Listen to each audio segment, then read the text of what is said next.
My name is Miriam, and I'm 61 now. But the day my life cracked open began with a celebration plan, one so pretty it hit teeth. Caleb and his wife, Nadia, swept into our kitchen with a store-bought cake, paper plates, and a glossy brochure for a Sunrise Ridge, all sunshine fawns and earbrush skies. For your 40th, Caleb said, voice warm enough to melt butter, eyes cool as a coin. Joseph poured tea and asked practical questions: route length, railings, phone signal. And Nadia, all dimples and confidence, chirped, it's a walk, not a hike. We'll carry everything. You two just enjoy. I smiled because that's what mothers do when the room smells of vanilla frosting and congratulations. But the brochure felt slick in my hands, like something alive. It wasn't just the suddenness of their generosity, it was the timing. So soon after Caleb had pressed us to tidy up our well, to shift language so he and Nadia could steward whatever we'd leave behind. Mr. Adebayo, our lawyer, had frowned at the phrasing. Joseph said we'd revisit it later. We hadn't. Now Caleb leaned against the counter as if it belonged to him, watching me read the trail map while Nadia traced the overlook with a manicured nail. A perfect view, she said softly, and the words brushed my neck like a draft. That night, when the house settled and the kettle hummed, Joseph counted out his blood pressure pills and slipped his phone into a leather case with a small, neat notch, just big enough for a mic to breathe. If we refuse, he said, eyes on the dark window, they'll find another plan we can't see. If we go, we listen. I nodded, because I had felt it too, the way Caleb's kindness had become a performance with stage marks. I called my sister Chica and asked her to stop by on Saturday evening in case we're late back from the ridge. She heard the tremor I tried to hide and promised to check in, no matter the hour. After I hung up, Joseph stood before our old photo shelf, where two boys lived in frozen summers. Ethan, lanky and laughing under a handmade kite. Caleb, narrow-mouthed in the doorway of every frame, half in, half out. Do you ever think grief taught us to ignore alarms? He asked. I looked at the brochure in the bin, already flattening beneath the day's junk mail. I thought of the afternoon Caleb first said, power of attorney, like it was a blanket he meant to tuck around us, and how I'd felt an old drawer in my mind slide open, the one where missing bank statements used to rattle against my nerves. I think grief taught us to decorate them, I said, and the truth landed between us with a thud. We set our phones to charge by the back door, a habit dressed up as readiness, and rehearsed small things, where the recorder set on Joseph's screen, how to keep my voice even if my heart sprinted, which neighbor to text if something felt off. I packed snacks with labels I could describe later, tucked the bright scarf into my bag so I'd remember the wind by its color, and laid out my shoes, the ones with stubborn treads. Before sleep, I stood at the sink and watched the porch light pool over Joseph's workbench, where he'd fixed 100 broken hinges and one or two broken hearts just by listening. I wanted to tell him not to go, not to risk the ledge I could already see in my head. But the ledge had a name, Sunrise Ridge, and it was coming whether we met it or it found us here. So I kissed his temple, tasted salt, and whispered the smallest prayer I know. Let us see what is truly in front of us. In the quiet that followed, the refrigerator motor clicked on, steady as a metronome. We lay down, side by side, two old people who had once been fearless, and waited for morning to ask us if we meant what we said about listening.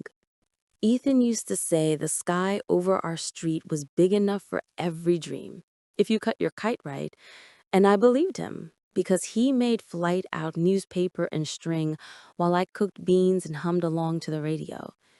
Caleb would lurk in doorways then, arms folded, watching his brother measure angles with a pencil stub and a grin, the air between them always busy with something I couldn't name. Competition maybe, or hunger wearing a quiet face. The year Ethan turned 20, the house changed pitch. Doors clicked harder, midnight whispered more, and the ledger in my desk began to feel light in my palm, as if numbers were slipping out when I wasn't looking. I found photocopies later, withdrawals and shy little bites, always on days Caleb ran errands, tucked under a textbook in Joseph's workshop. Evidence of a conversation Ethan meant to have with his brother, man to man, truth to truth. Joseph begged him to wait until morning. Ethan kissed my forehead, told me not to worry, and walked into night like it was a hallway he knew by heart. He didn't come back. The police said quarry, rain, and edge turned a traitor.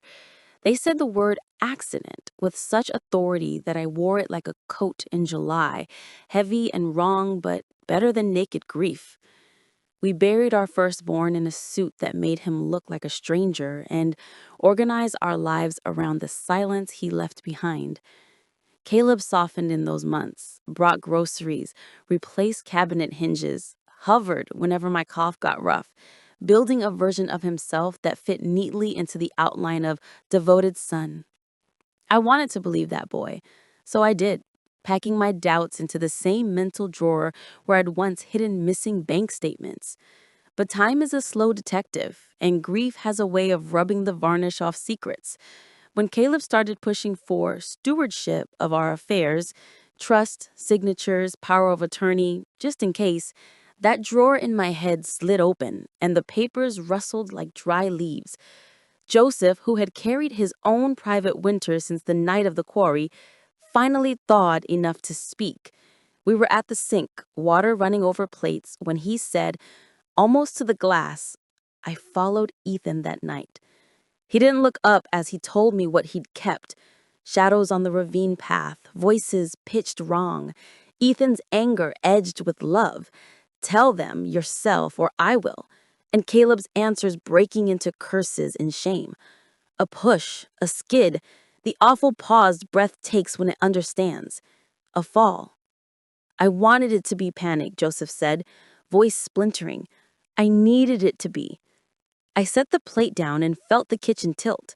The table where homework had been done, the clock that had watched over birthdays, the photo of two boys at the beach with sand in their hair and a future as wide as water. Everything shifted a few degrees. Not enough to spill us, but enough to make balance a labor. I hated Joseph for a heartbeat, for choosing silence over justice, and then I hated myself for making a home out of denial. The thing about a secret that old is that it roots in you, and when it comes up, it takes clumps of your own soil with it. We sat in that tilting kitchen and said the words we'd avoided for decades. Caleb had taken money. Caleb had been confronted. Caleb had pushed. I wanted to scream until the plates cracked.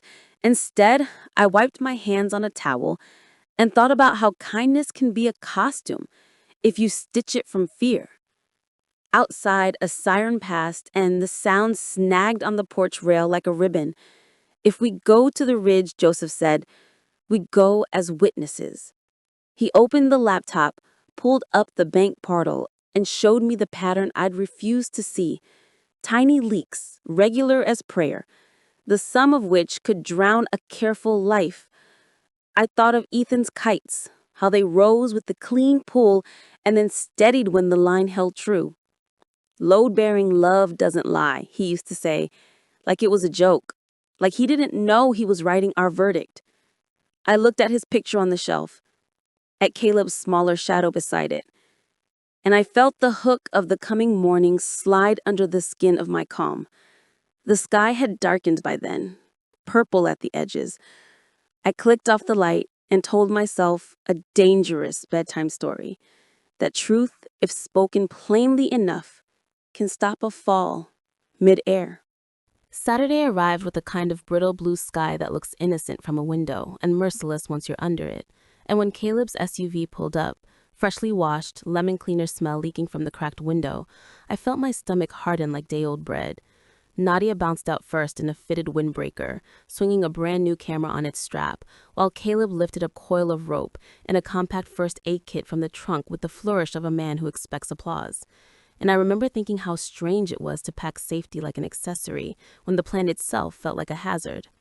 I wore my bright scarf, my breadcrumb to the future, I told myself, and Joseph wore the leather phone case with the notch he'd cut by hand. On our porch step, he squeezed my fingers once, recording on, and said, "Low enough for only me." Eyes open, voice steady. The drive out of town passed our ordinary landmarks, Mrs. Nwosu's tailor shop, the football pitch with its forever tilted goalpost, the petrol station where Ethan once bought us all ice cream after a storm knocked the power, and above the dashboard Nadia curated cheer, cueing a playlist that jumped from old highlife to slick pop, saying, "Vibes," like a teenager. Caleb obeyed every sign with cinematic care, full stops at empty intersections, speed that never twitched above the limit, as if he were rehearsing a line where virtue was measured in indicators. I watched him in the side mirror, how his jaw worked when the road narrowed, how his eyes didn't soften even when he laughed, and I cataloged the small lies we tell with our bodies. How fear leans forward, how guilt grips the steering wheel too high. We made chit-chat about weather and trail conditions, Nadia describing Sunrise Ridge as Instagram but in real life, and she said she'd shoot in burst mode to catch the joy, and the word joy snagged on my ribs like a fish hook. Joseph slid our reusable water bottle into the cup holder between us, the subtle clink of plastic against plastic our private metronome, and with his free hand, he texted Chica the agreed phrase, "Tea after 5." The code that meant, if no response by 6, call, if no pickup, come. At the trailhead, the lot was half full. Families unloading strollers, 2 teenage boys dare-eating sour candy, an older couple adjusting trekking poles with the care of people who've learned the price of a misstep, and a map board sun-bleached to the color of old bones.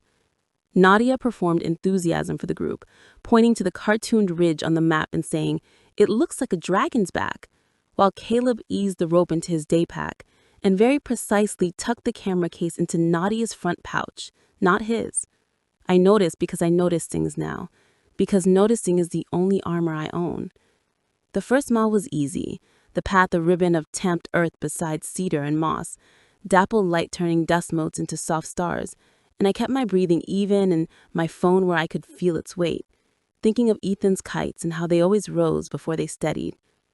Nadia narrated like a tour guide. "Look at those wild flowers. Oh my gosh, that bird."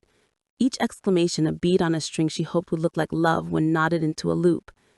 Caleb drifted behind us, not beside, and I wondered how many times my eldest had walked a step ahead and my youngest a step behind, always positioning, always framing. When I slowed to tie my lace, Caleb said, "Careful, Mom," with a softness that made me lonelier than cruelty would have.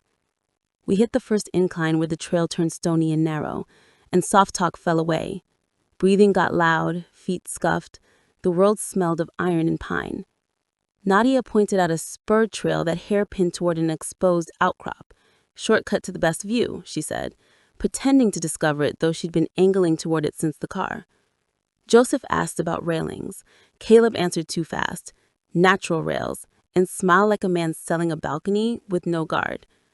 2 hikers came down from that spur, mud on their knees, wind-flattened hair, and one warned, friendly and casual, "Loose stuff up there, watch your footing." I said, "Maybe the main overlook is enough," and Nadia smiled tight in half a shade. Caleb's hand settled on the rope through the fabric of his pack, the way some people find a pulse in their wrist. Joseph touched my elbow, a lighthouse blink. Not yet. We moved on, our steps a choreography of compromise, and as the trees thinned, the valley opened in a green swoop that, on any other day, would have made me cry for good reasons. I tested the ground with my heel, read the rock like a sentence, and kept a running list in my head. White lichen like spilled milk on the right, twisted cedar at waist height on the left, a flat stone shaped like a shoe sole. Breadcrumbs against the possibility that truth would need directions later. "One more push," Nadia called, already composing the caption in her eyes. Caleb drifted close enough that I could smell mint on his breath and the cold of metal from the car keys in his pocket.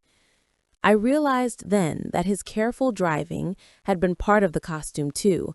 No risk except the one he chose. No mark missed except the cliff.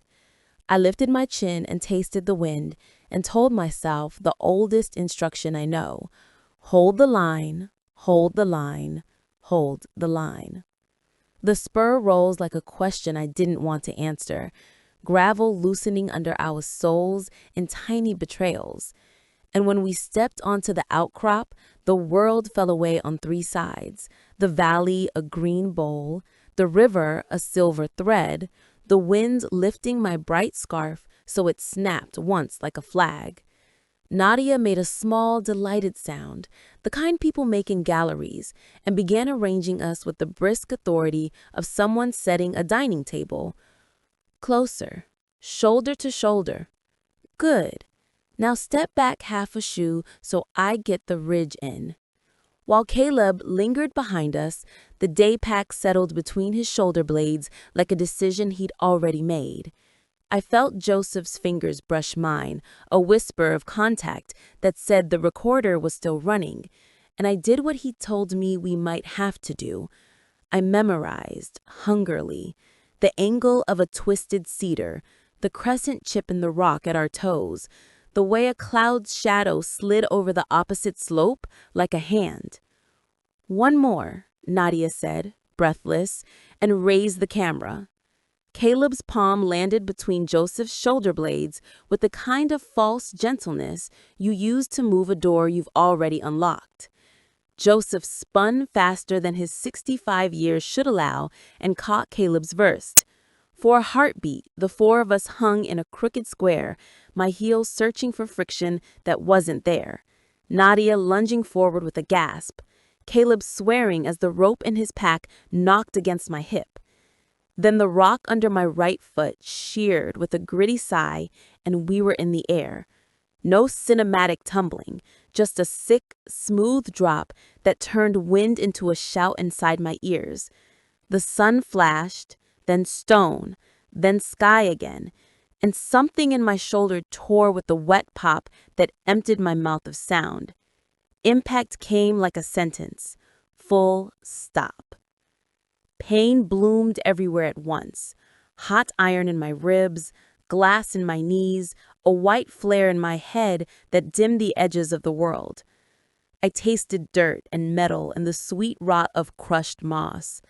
Somewhere to my left, Joseph groaned my name, a thread of sound I wanted to wrap around my wrist. "Don't move," he breathed, voice thin but intent, the way he used to coach Ethan through tying a knot. "Stone. Be stone." I let my limbs go heavy and slack, turned my eyes to slits, and made my breaths countable to myself, but invisible to anyone not looking for them. Above the thudding in my skull, I caught Caleb's voice, hoarse, panicked, closer than I wanted. "Nadia?" A whimper answered, then a curse. Fabric scraped rock. "Can you sit?" he asked. "No, leg. Damn it!" A pause, and then the sound of crawling, of palms and knees negotiating shale. "Them?" Nadia panted. Caleb waited just long enough for the pause to be its own confession. "Gone," he said, too briskly, like a man closing a drawer. "Both." The word hung, a cheap blessing. Nadia exhaled something that wasn't grief. She said, voice low, relieved, and then almost laughing, "At least we can stop acting now." My body wanted to shudder. I tightened every muscle against the urge. "We stick to the story," Caleb hissed, pushing words through his teeth. "Loose rock. He slipped, pulled her. We tried to help. We fell too. We found the ledge. We called it in." "There's no signal," Nadia shot back, and their bickering rolled over me like weather. Joseph's hand found my wrist, 2 fingers pressing once, twice. "Alive. Here." I answered with a twitch I prayed looked like a dying nerve. "We need to move," Caleb said, after a beat. "Higher ground. Maybe a bar of service. Cameras up top will see us climbing. That helps." He grunted, dragging himself toward the slope we'd slid down. Nadia muttered about her leg and the camera, the irony of almost dying for a picture. Pebbles ticked past my ear as they inched away.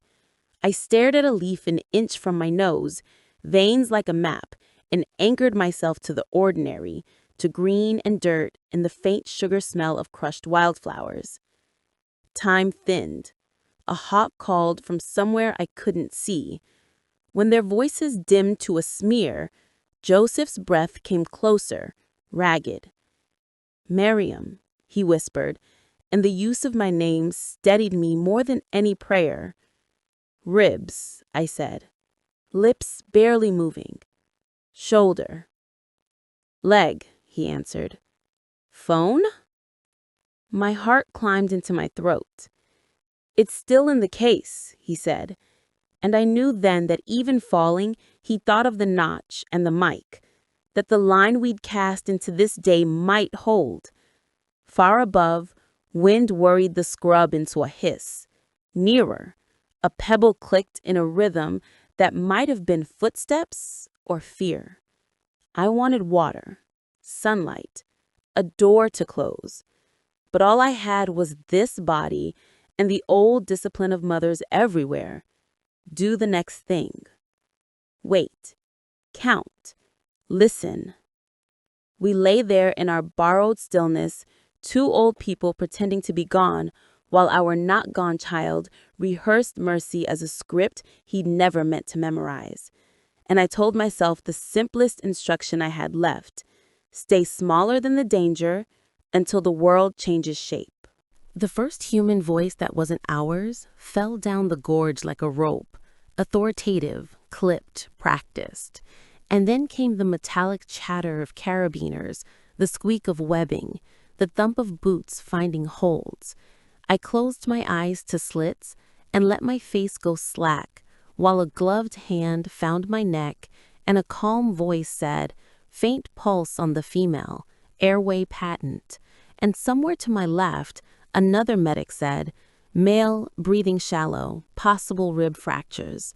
And in the wind-torn space between those assessments, I heard Nadia sell grief to strangers, her sobs smooth as glass, and Caleb answer questions with a son's broken certainty that would have moved me once. My parents, we tried, the rock, if I'd been anyone else. A collar blossomed around my neck, an oxygen mask cupped my mouth.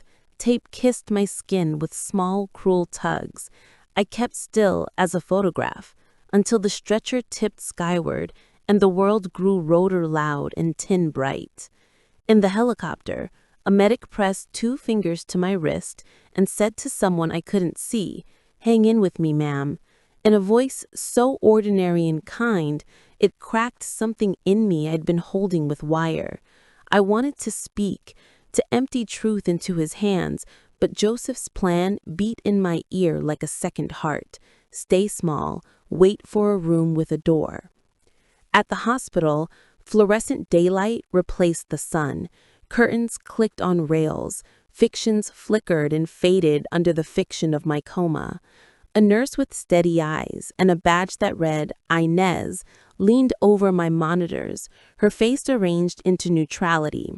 When the doctor stepped away, she said in a voice meant for machines, "If you can hear me, move just your index finger." And I cut a tiny groove in the air. She stilled, blinked once, and said, "Again," and I gave her 3. Her throat flexed.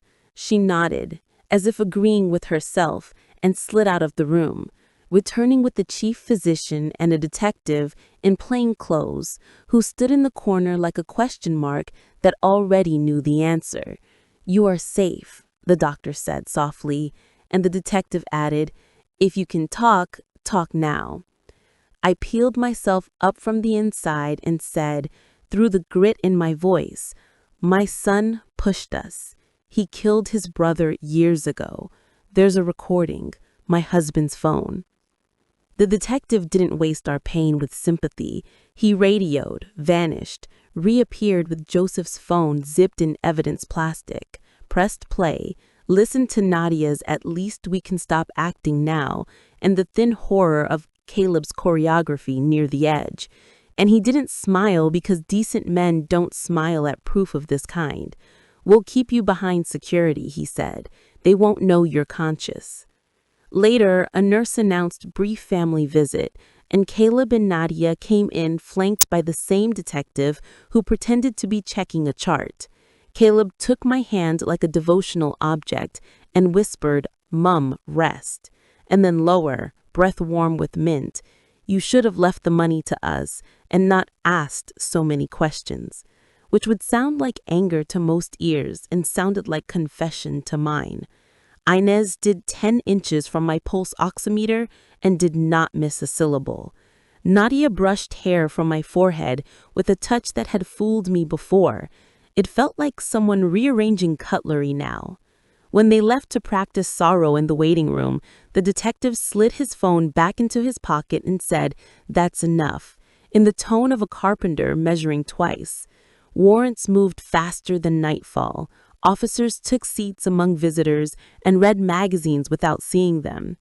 Inez brought me water and squeezed my fingers once, and I wanted to tell her that kindness can be a bodyguard you don't notice until the bad men walk by. When the arrests happened, I heard it, more than I saw it. Radio static blooming, a voice I recognized going high and thin, another voice breaking into blame, she, he, we, and then the rustle of handcuffs like foil.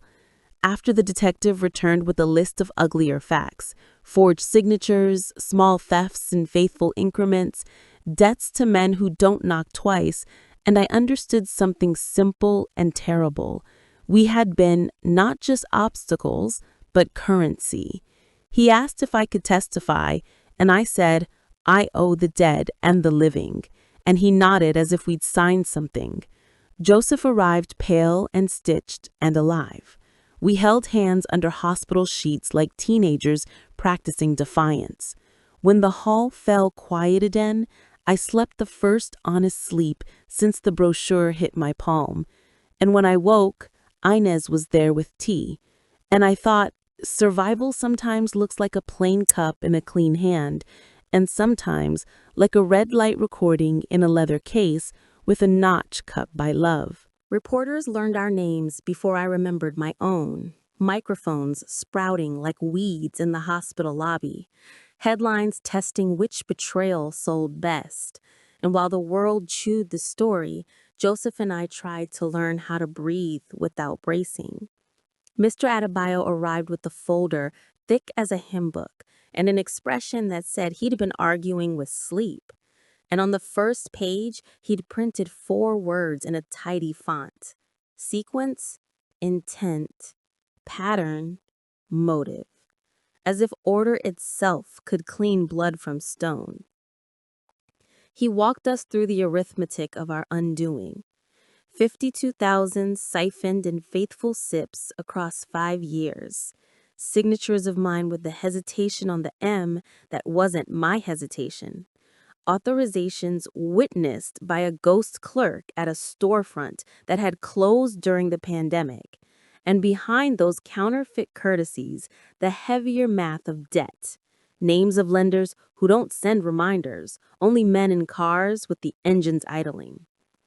Desperation is not a defense for design, Adebayo said gently, and slid over copies of Caleb's messages to Nadia, recovered from a cloud that hadn't been as private as they believed. Act before they act. Ridge works. Camera proves we tried. I wanted to vomit, and I wanted to sleep, and I wanted to run until the wind scoured my lungs clean. Instead, I read every line, because seeing is the only mercy left when trust is gone. The detective, Okoro, I learn now, returned with a dull little digital recorder found in Caleb's backpack, full of our kitchen conversations, captured like butterflies pinned in tidy rows. On one file, you can hear Joseph washing dishes and me drying, and my own voice, too bright, saying, "We'll think about the trip." And then a whisper from Caleb as he left the porch, "Soon," a word I would like to ban from the language. In the quiet intervals between interviews, Inez brought tea that tasted like real leaves and not hospital steam, and stayed while I drank it without asking for my story or offering hers. the kind of presence that doesn't need adjectives. When she finally spoke, she only said, "You were right to pretend." And I realized how many women learn to survive by making themselves convincing to the wrong audience. The day we were discharged, we didn't go straight home. Detective Okoro drove us first to the old mill ravine where Ethan had fallen out of our lives, the water low now, the rocks exposed like ribs. He stood back while Joseph and I walked to the fence and let the past look us in the face. Grief is an honest thief. It steals everything, even your certainty about what you would have done if you had known then what you know now. And I felt the old fury try to climb my throat, that wordless animal that wants to claw at the nearest body for being close by when the world went wrong. Joseph reached for my hand and didn't plead his case. He simply said, "I was a coward who called himself a father." And there was no defense left to beat against, only the smaller work of forgiveness, which is not a pardon, but a promise. We will tell the truth from now on, even when it unhouses us. We went home to a kitchen that smelled of last week's bread, to a photo shelf that needed dusting and renaming. I took Ethan's picture down and wiped the glass and told him aloud that we had finally built a bridge he could cross back to us on, if only to hear his name spoken without that old hitch of denial. That night, Chica arrived with soup and news that the neighbors had organized meals and rides and a chain of prayers, which made me cry, not because I believe prayer changes the past, but because people decided to stand near our hurt without needing it to be tidy. In bed, sleep came slow. I lay listening to Joseph breathe, and to the refrigerator's thrum, and to the house negotiating its night noises. And I rehearsed my testimony in the dark: dates, papers, phrases, the notch in the leather case, Nadia's "stop acting," Caleb's "you should have left it," not to memorize pain, but to fix the sequence so I could climb it like rungs if the day shook me. Before dawn, I went to the porch and watched the sky change temperature. A straight kite, torn and caught in the power lines since some forgotten festival, rattled a little in the breeze. And I thought of Ethan's sentence about load-bearing love and how we had mistaken quiet for strength. We would see a counselor, we decided, not because trauma is fashionable, but because we had turned on ourselves for too long. We would change the locks and call the bank and sign new wills that spoke in grammar even grief couldn't twist. And, we said it at the same time, we would ask social services about the children, two small bodies who did not ask to be born into this story and who deserved a house where kites are made and cliffs are only postcards. Courtrooms drain the color out of people. There's a geometry to it.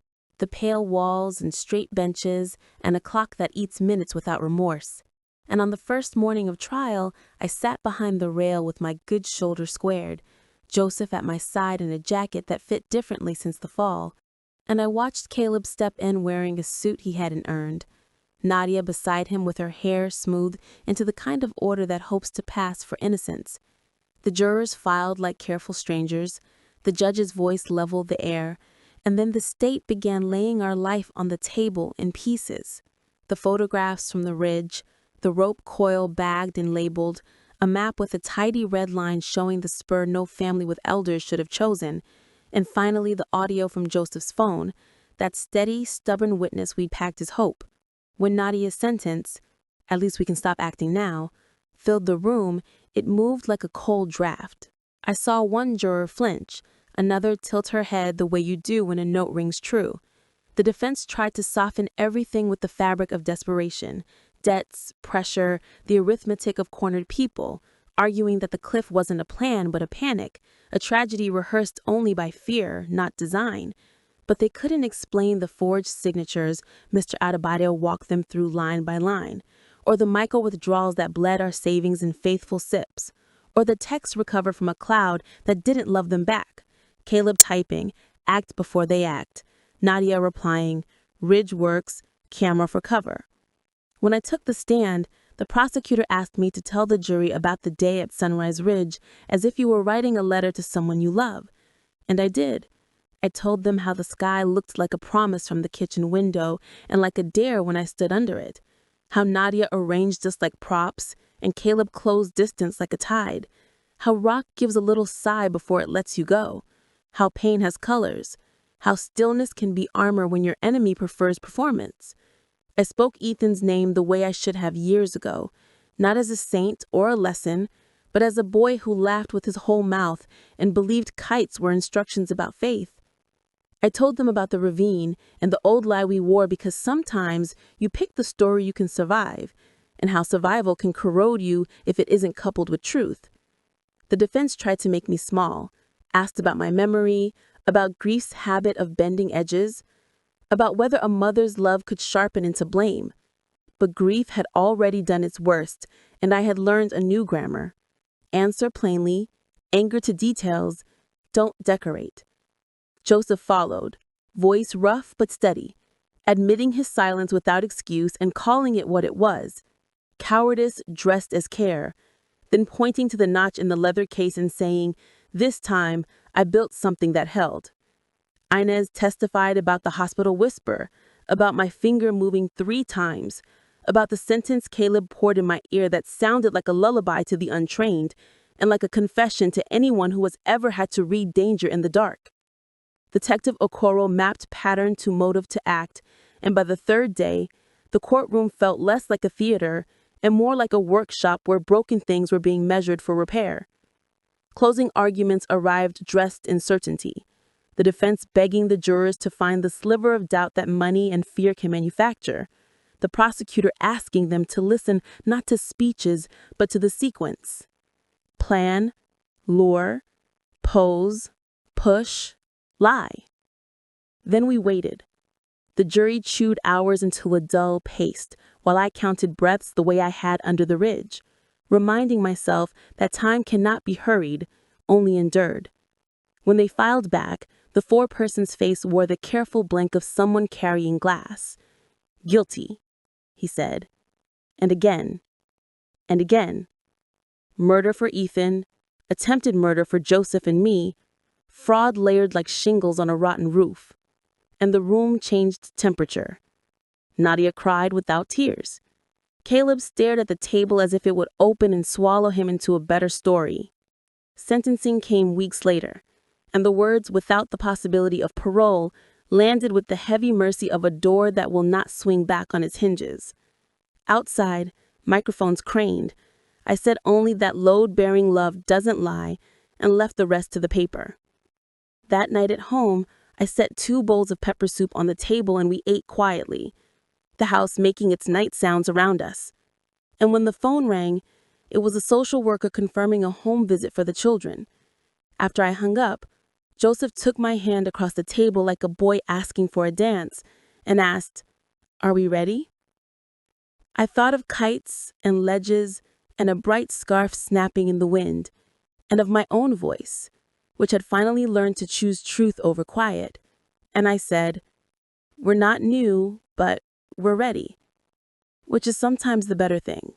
We brought the children home on a soft, wind-brushed afternoon, their backpacks small and serious, their eyes moving around our hallway like birds landing and lifting again.